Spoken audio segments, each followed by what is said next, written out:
Olá, eu sou o Douglas Souza, atual CEO da MIT Sloan Management Review aqui no Brasil, uma marca da empresa Cenex.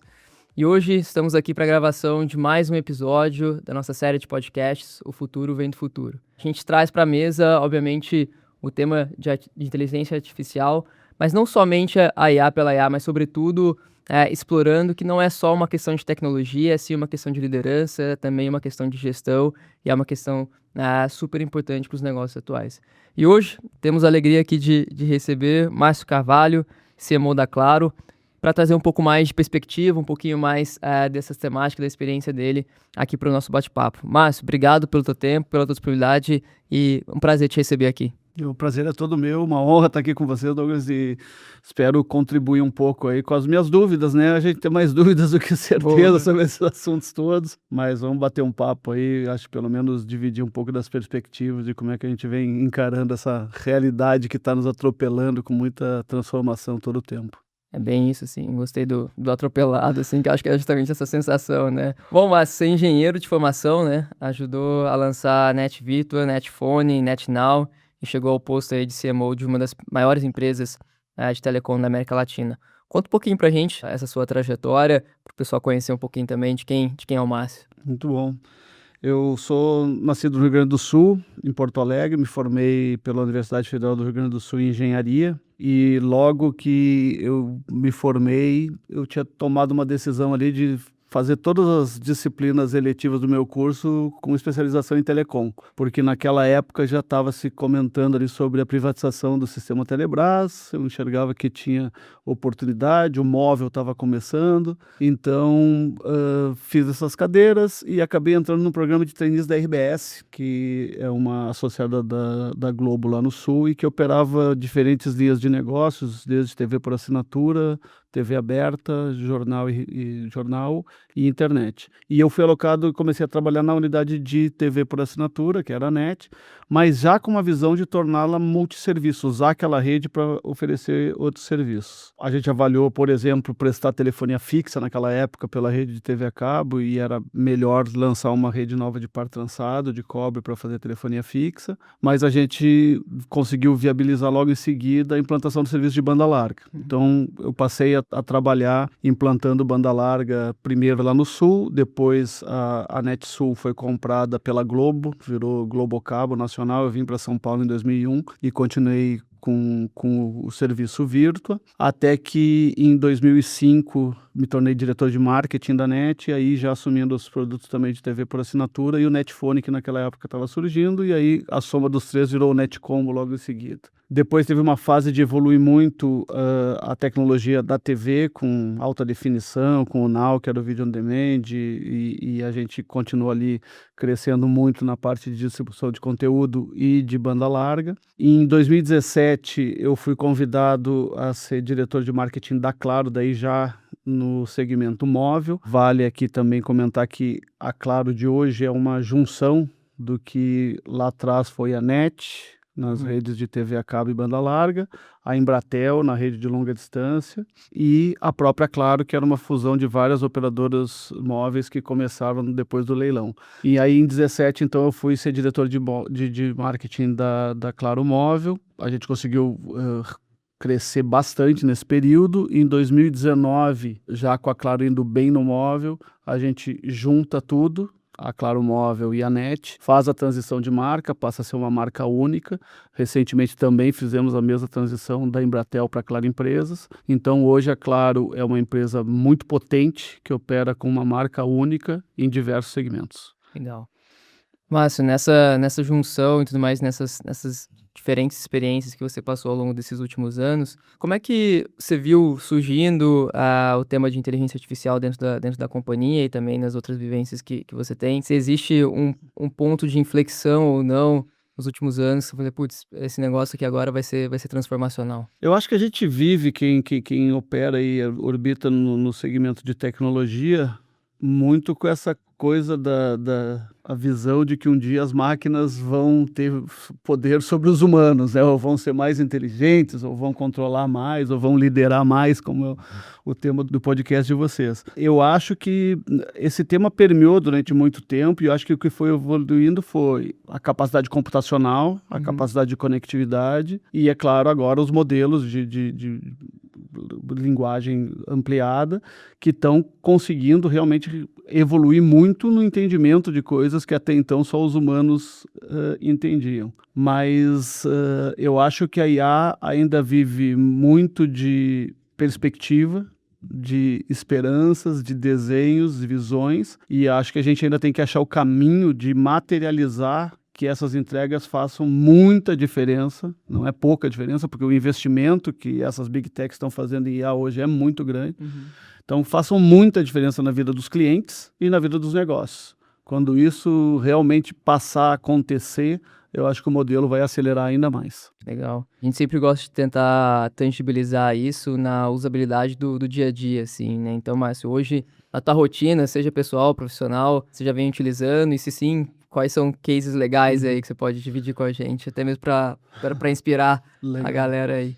Vou falar um pouco sobre para dentro aqui da Claro, né? A gente usa há muito tempo a questão toda de dados e analytics para decisões do negócio. E em marketing isso não é diferente, desde fazer modelos de propensão, procurar acertar qual é a oferta certa para cada um dos clientes, direcionar campanhas. Então a gente foi evoluindo da visão do machine learning e das ferramentas de data analytics para modelos que estão indo cada vez mais, por exemplo, com capacidade de entender uma ligação de call center, interpretar e ajudar o operador a decidir qual a melhor resposta que ele pode dar para aquela demanda do cliente. A gente está vendo possibilidades grandes de fazer otimizações quando elas dependem, por exemplo, de rede, quando elas dependem de múltiplas variáveis.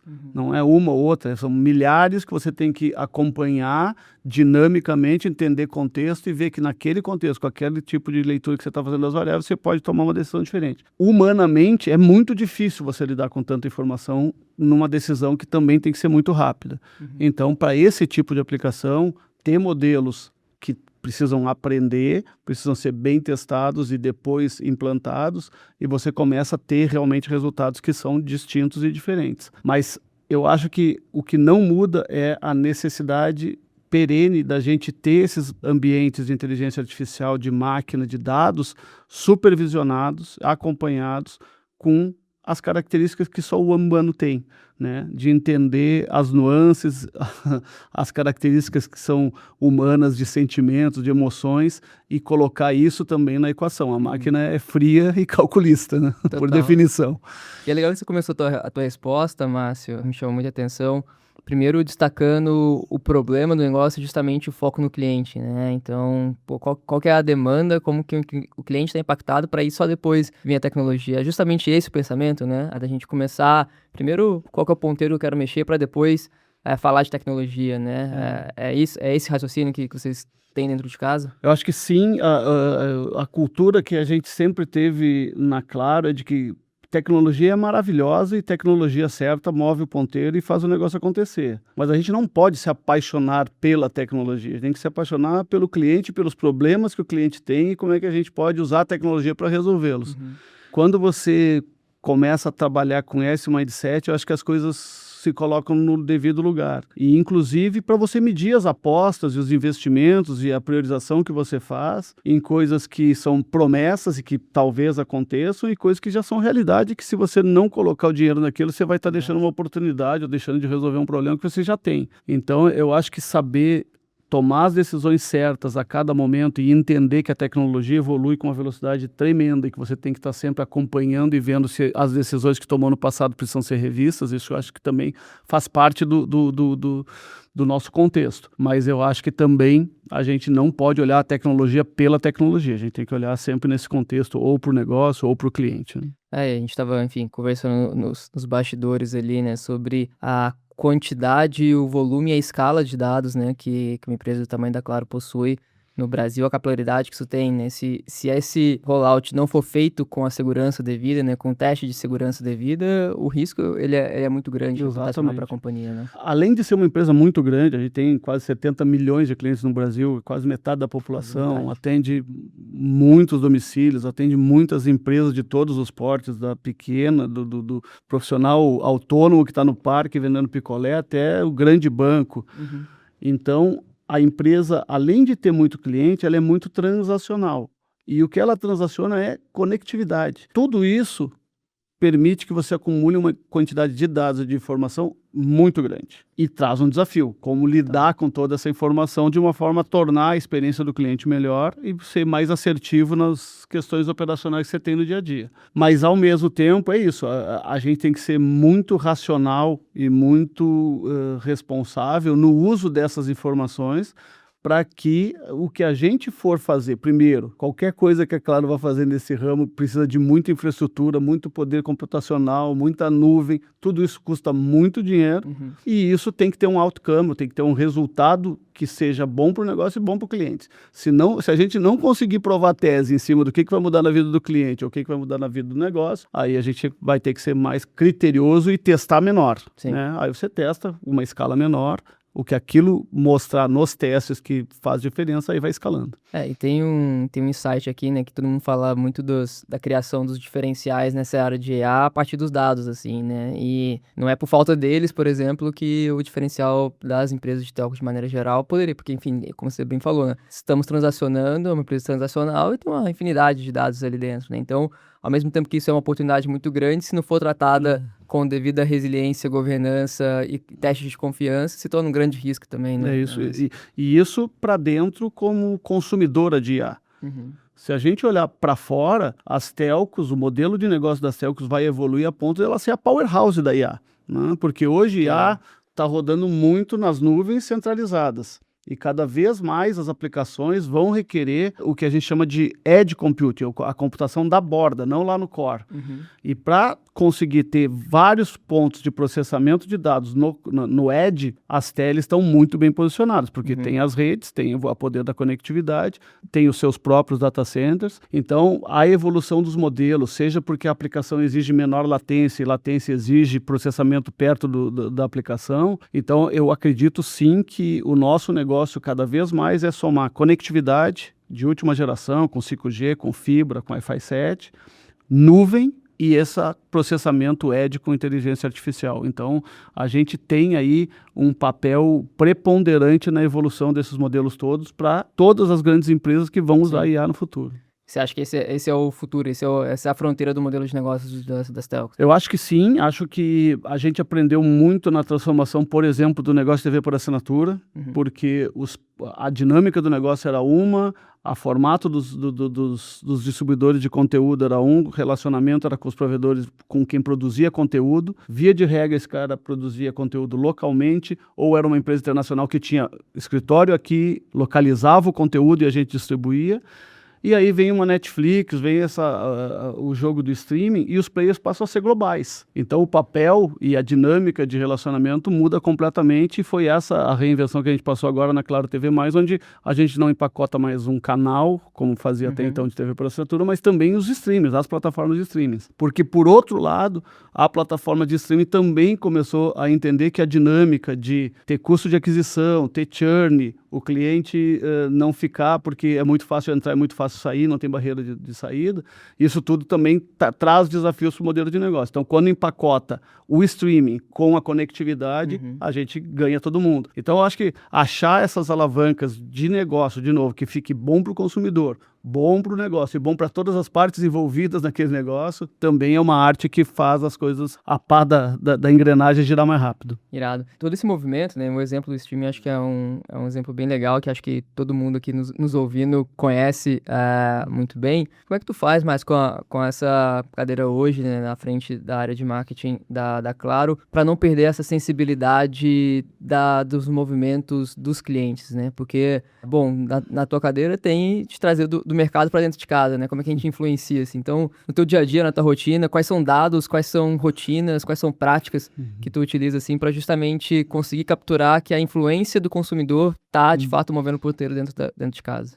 Eu vou confessar que eu não conheço cada um dos 70 milhões dos meus clientes. E toda vez que a gente faz essas dinâmicas de design thinking, de prototipação de coisas, quando a gente pensa, vamos desenhar a persona do cliente da Claro. Qual das personas? São muitas personas, muitos clientes diferentes, e a Claro é uma empresa que atende literalmente de A a Z. Sim. Todo mundo, qualquer brasileiro tem potencial de ser um cliente da Claro, a gente tem alguma coisa para oferecer para eles. Então, não dá para subestimar a complexidade. Claro. A gente procura ter sempre muita presença local, então a Claro está dividida organizacionalmente em regionais, e essas pessoas que estão lá, que tocam as nossas lojas, que tocam as nossas centrais de atendimento, que têm a sensibilidade desse relacionamento, elas têm uma importância fundamental para a gente não perder isso. Adicional a isso, a gente procura estar sempre atento ao que está acontecendo no país, quais são as grandes tendências, o que pode estar influenciando decisão de compra em cada uma das regiões. A gente vê coisas acontecendo, como tivemos aí enchentes em diferentes regiões do Brasil, que a economia daquela região fica seriamente abalada, e não é na hora, naquele momento, é por muito tempo até se recuperar. Uhum. Então eu acho que são essas variáveis aí que o nosso modelo tem que ir sendo capaz de processar e atender todo momento, e obviamente a sensibilidade, aí tem a arte do humano de novo, né, de ter pessoas, um time de marketing extremamente competente, capaz de entender a cada momento o que a gente pode fazer diferente do que os outros concorrentes estão fazendo e que soe melhor para o cliente, resolva melhor alguma dor do cliente e nos permita crescer mais que todo mundo. Perfeito, mas eu vou voltar aqui, só para a gente fechar o ponto aqui da questão de projetos de IA dentro das companhias. Você mencionou na nossa construção aqui, né, que alguns projetos foram freados por não passar no teste de confiança, digamos, dentro de casa, né? O que é esse teste na prática, quem faz, como é aplicado? E que no final do dia estão esperando como resposta, né, para eventualmente um projeto avançar de piloto para produto dentro da companhia, nesse contexto de IA, mas... Eu acho que aqui tem um papel fundamental da liderança. Nós temos um presidente aí que é o Félix, que é um cara que vem de tecnologia e tem uma sensibilidade que poucos têm, no sentido de sempre ser um apaixonado pela tecnologia, mas ao mesmo tempo não nos deixar perder essas travas de senso de, cara, será que realmente tá na hora, o timing é esse? Porque a tecnologia tem muito disso, né? A tecnologia surge, tem o hype, tem o momento que ela amadurece, a escala faz o custo cair, e aí é hora de entrar. Depois que ela realmente se provou que é uma tecnologia que veio para ficar e não tem nada melhor vindo por aí. Então eu acho que dentro desse contexto, algumas decisões dentro da Claro foram tomadas de, primeiro, vamos centralizar num grupo todas as iniciativas de IA. A gente precisa ter um mapa e o conhecimento de tudo que está sendo feito por qualquer área. Segundo, não está proibido, mas tem que ser combinado, né? E o combinado é o que eu vou fazer, com qual objetivo e como é que eu vou medir se esse objetivo está sendo atingido. E esse objetivo tem que ou melhorar a vida do cliente por NPS, ou melhorar a vida do negócio, seja gerando mais receita, seja diminuindo custo e garantindo mais produtividade. Bem objetivos. Então tem que ser indicadores que, cara, não pode ficar no morno, ou é quente ou é frio. E eu acho que isso tem, eventualmente, pensar assim, a empresa está mais adotando IA no Brasil, acho que te garanto que não. Mas, ao mesmo tempo, a gente acha que o que está fazendo com muita solidez e em cima de uma base que a gente falou muito aqui, que é dados e analytics, que é necessária para tudo. E não adianta você ter um monte de dados se eles não tiverem uma arquitetura feita para que os algoritmos de IA consumam e consigam extrair o máximo dessa informação.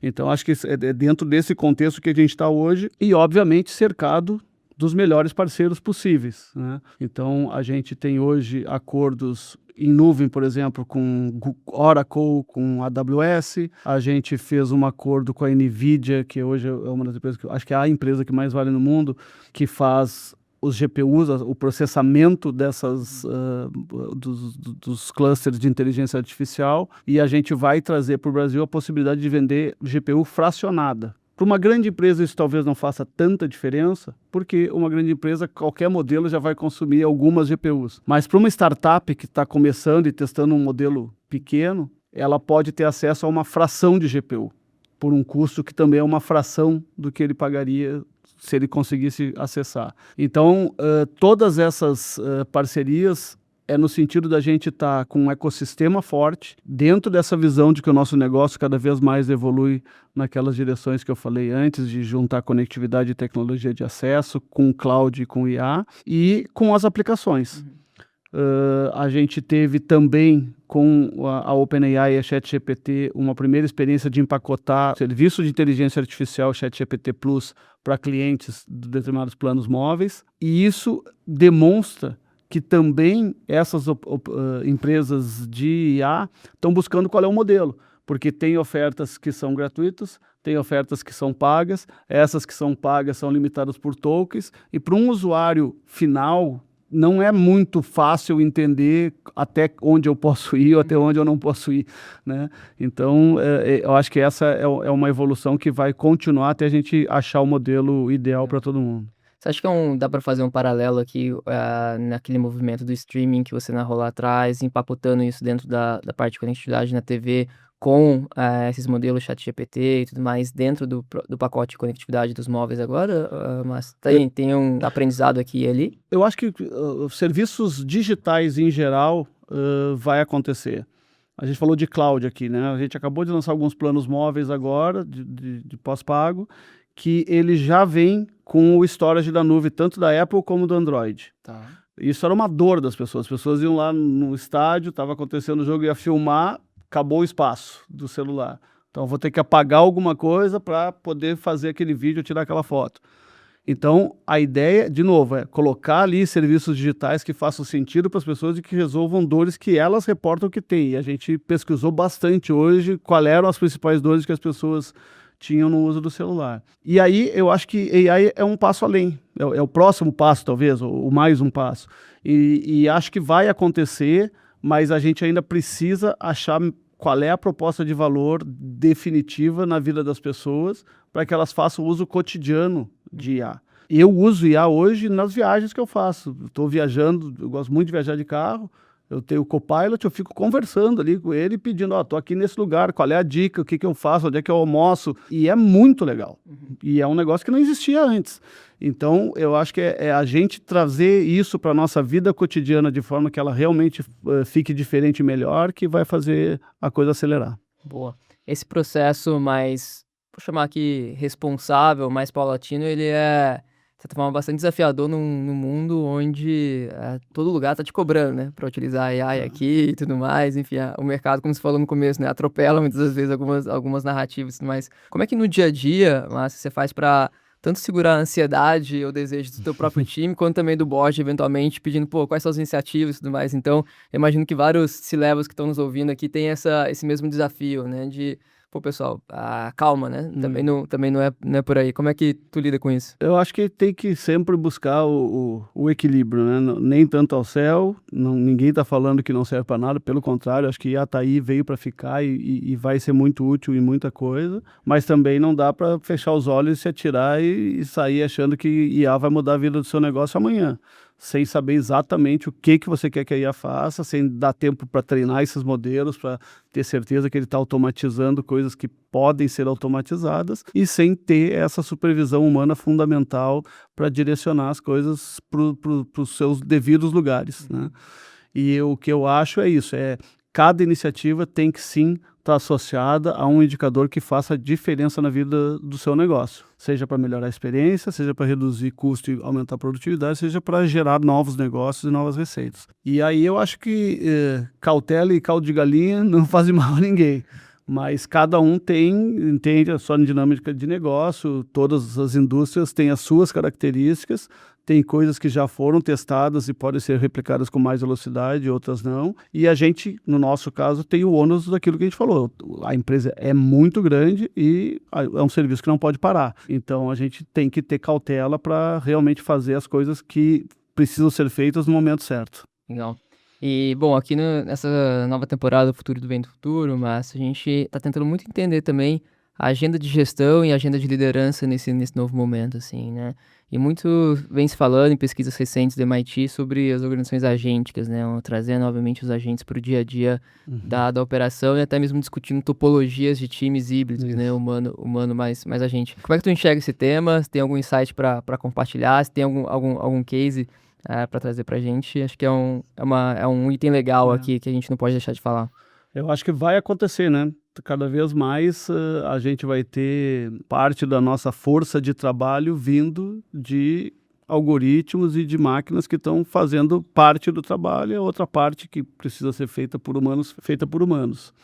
E acho que a liderança vai ter que ter sensibilidade dos temas e de como conduzir as coisas para que essas capacidades se somem e gerem resultado melhor do que geravam antes. Eu acho que qualquer coisa que precise de uma decisão mais estratégica, de uma mudança que seja muito sensível ao negócio, elas não podem acontecer sem um nível sênior de decisão, porque assim como a IA acelera para o bem, ela pode acelerar para o mal, né? Então a gente tem que estar um ambiente muito controlado de que as decisões de negócio estão sendo tomadas e que tudo que está sendo feito ali está sendo feito para gerar. Agora, vou te dar um outro exemplo. Numa atividade de marketing, onde você tem uma audiência de milhões e uma necessidade de personalizar com uma oferta que é bastante complexa e completa como a da Claro, se você não tiver inteligência artificial para gerar todos os assets daquela campanha, é impossível. É impossível. Você vai limitar a sua campanha. Você vai fazer um pedaço, vai fazer segmentos, vai fazer muito menos do que você poderia fazer com o grau de personalização que você poderia chegar com IA. Então, tem coisas que sim, nós vamos ter que fazer com IA. Mas vamos ter que fazer com IA de forma bem controlada e garantindo que os resultados de negócio estão vindo. Pegando esse exemplo agora aqui nas campanhas mais personalizadas de marketing, né? Acredito que tem um processo também de literacia com o próprio time, né? Mas não são todas as pessoas que, de certa forma, conhecem todos os conceitos, conhecem todos os riscos, as potenciais de aplicação. Como é que estão conduzindo esse tema de literacia dentro de casa hoje? Tem toda a parte de capacitação do time próprio, tem capacitação das agências que trabalham com a gente, tem acertar o fluxo de trabalho entre as nossas pessoas da agência e os modelos e algoritmos, e tem todos os modelos de dados que são fundamentais para que isso tudo aconteça. Então, é um processo que, eu não estou dizendo que a gente está pronto e acontecendo em alta velocidade. A gente está começando a tomar jeito essas discussões e cada vez mais fazendo coisas bacanas nessa direção. E uma coisa que eu reparei é que essas iniciativas que vocês já estão conduzindo dentro de casa, com certeza, na verdade, precisa de uma boa infraestrutura, né? Como tu falou, da stack de tecnologia, da parte de dados, a parte de governança em TI.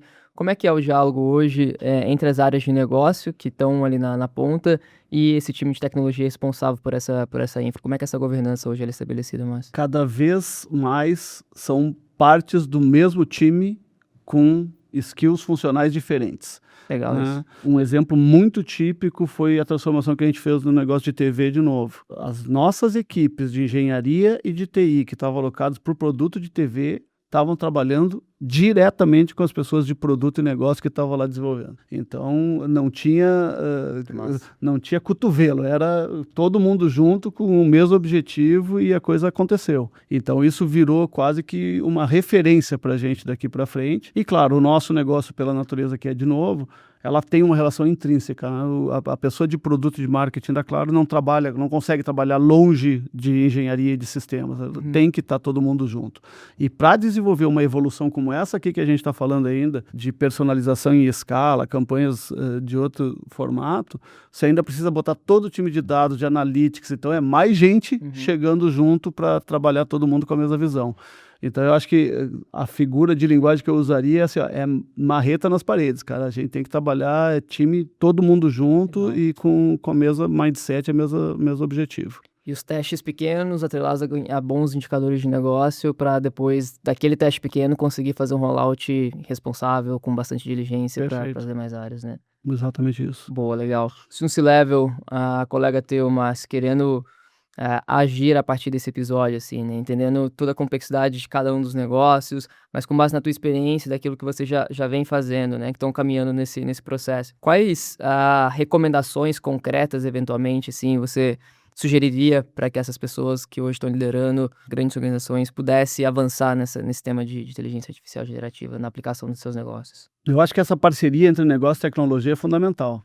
Né? Até falam de times que não existe mais essa divisão. Exatamente, né, mas... falando dos times, eu estou lembrar agora, o nosso CTIO participa das reuniões de marketing e vendas com a gente. entendeu? Então, a gente tem uma reunião periódica com eles para falar de roadmap, o que a gente gostaria de fazer.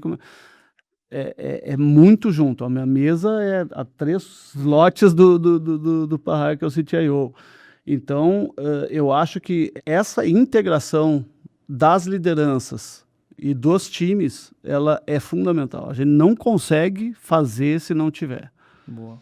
A outra coisa é ter pessoas curiosas, né? E pessoas que tenham a consciência de que dá para fazer coisas de uma forma muito diferente e muito melhor se a gente fizer algumas alterações fundamentais e consensuais desde do pilar essencial. Eu acho que a terceira coisa é você conseguir inspirar essa turma e mostrar para eles exatamente que lugar é esse que a gente quer buscar. Na Claro, hoje, a gente tem uma visão muito clara do que a gente quer. E passa por crescer de forma sustentável, rentável, buscar ser líder de market share em tudo que a gente faz e buscar ter um nível de avaliação de experiência do cliente muito diferente do que a gente tem hoje. Porque a gente sabe que tem muita coisa ainda para evoluir. E acho que, com todas as frentes de transformação que a gente está criando, a gente vai chegar lá. Mas o que você está trazendo acho que é muito legal e me remeteu aqui uma pesquisa recente não, 2025, de um professor do MIT chamado Roberto Rigobon, um macroeconomista do MIT, e ele elencou algumas capacidades humanas que vão sobressair nessa era de AI, né, de certa forma. E 2 delas você citou, né, que é a curiosidade e que ele chama de esperança, que você trouxe a parte de setar bem a visão, né, de inspirar bem as pessoas. Com base nisso, eu te pergunto, assim, e você citou muito o fator humano, né, nesse processo como um todo. O que você acha que, em termos de capacidade humana, não... Pô, isso aqui é indelegável, assim, isso aqui é nosso, que realmente tem a capacidade de gerar aquele valor desproporcional que no final do dia não dá para terceirizar, não dá para, enfim, automatizar e tudo mais. Eu acho que essa capacidade de humano servir humano, ela é incomparável e não vai ser replicada por nenhuma máquina. Porque só um humano sabe o momento de você conversar com a pessoa, entender que ela não está num bom momento, entender que a gente pisou na bola, deixar ela falar tudo que tem que falar e depois que ela se acalmar, conduzir. A máquina não tem essa sensibilidade de esperar o momento, ver o que aconteceu. Eu acho que tem coisas assim, ó, e não é todo humano que tem também.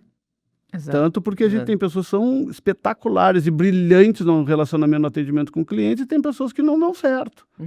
Então eu acho que é entender que tem seres humanos que são extremamente habilidosos e capacitados e que fazem muita diferença em qualquer circunstância para o seu negócio, especialmente naquilo que toca um outro ser humano, seja um cliente final, seja o CIO ou o CEO de uma grande empresa que a gente atende. Porque a gente tem que entender o momento, o problema e o que aquilo em torno e contexto está gerando, né? Total.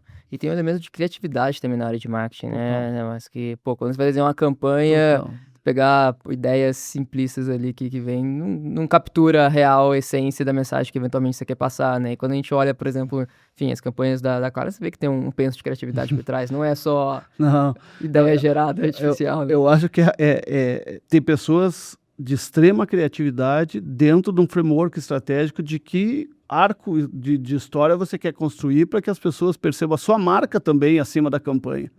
E eu acho que essa construção também é fundamentalmente humana, né? A máquina vai nos ajudar a ganhar escala e personalizar, ajustar isso para cada discurso, para cada pessoa, para cada tipo de situação e contexto. Mas essa parte estratégica, de conceitual e depois da criação, ela é humana. É humana.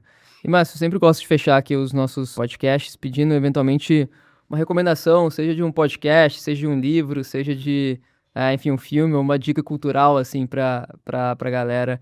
Pode ser sobre o tema que a gente conversou aqui ou alguma coisa que tá no teu dia a dia mais recente, assim. Eu falei, eu sou fã de podcasts e escuto muitos, só que o último que eu escutei foi da CBN do PCC lá, que eles lançaram do PCC. Então eu gosto desse assunto aí, eu acompanho bastante. Mas eu gosto muito do João Branco, que é um profissional espetacular de marketing que admiro muito e acho que ele fez uma transição da carreira executiva para ser um cara que inspira e que faz a gente pensar nas coisas que vem fazendo e no quanto o cliente é importante e fazer a coisa certa no marketing para que atenda aquilo que o cliente quer. Ele é muito legal e eu já fiz alguns podcasts com ele também. Mas, pô, o MIT não tem como não citar também, né? Bom. Eu acho que essas transformações, e isso é legal a gente falar também, a gente tem na Claro o Bion. O Bion é um hub de inovação e ele é um hub de inovação concebido para ser um conector de, eventualmente, um grande cliente que tem uma necessidade, um problema para resolver, pequenas startups que ajudam a acelerar a solução, as nossas equipes internas, obviamente, fornecedores grandes que a gente tem de tecnologia e o ambiente acadêmico. Porque muitas das coisas que a gente está fazendo podem ser incubadas, pesquisadas e aceleradas também num ambiente como esse. Então tem muita coisa legal sendo feita com FAPESP, com universidades, com outros hubs de inovação e acho que esse é o jeito de co-criar coisas e soluções daqui para frente. E a academia passou a ganhar um fator mais importante, né, nessa área de IA também, né? As inovações, o penso ali tá surgindo muito dali depois para aplicação no mercado. Então é legal saber um pouco mais dessa iniciativa. E a outra dica que eu queria dar, ontem nós anunciamos que vão ser patrocinadores do SP2B, São Paulo Beyond Business. Vai ser um grande evento também de inovação e empreendedorismo aqui em São Paulo, no Parque Ibirapuera, em agosto. E vai ser um lugar para a gente ter mais conversas como essas, com muita gente boa. Tá na agenda já então, pessoal, mais esse evento aí. Mas queria te agradecer pela tua disponibilidade, tua generosidade em compartilhar teus insights aqui com a gente. Legal receber uma pessoa da área de marketing que tem amplo conhecimento técnico também de outras áreas, né? São décadas na mesma companhia, claro que passando ali por diferentes áreas.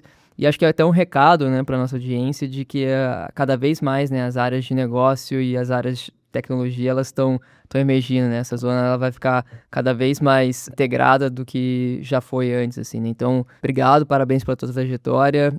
Foi um prazer te receber aqui, viu? Muito obrigado, foi uma honra ter estado com vocês aqui, sempre à disposição, quando tiver coisa nova, vamos bater papo. Obrigado, e obrigado a você que nos acompanhou em mais um podcast do Futuro Vem do Futuro. Até o próximo episódio.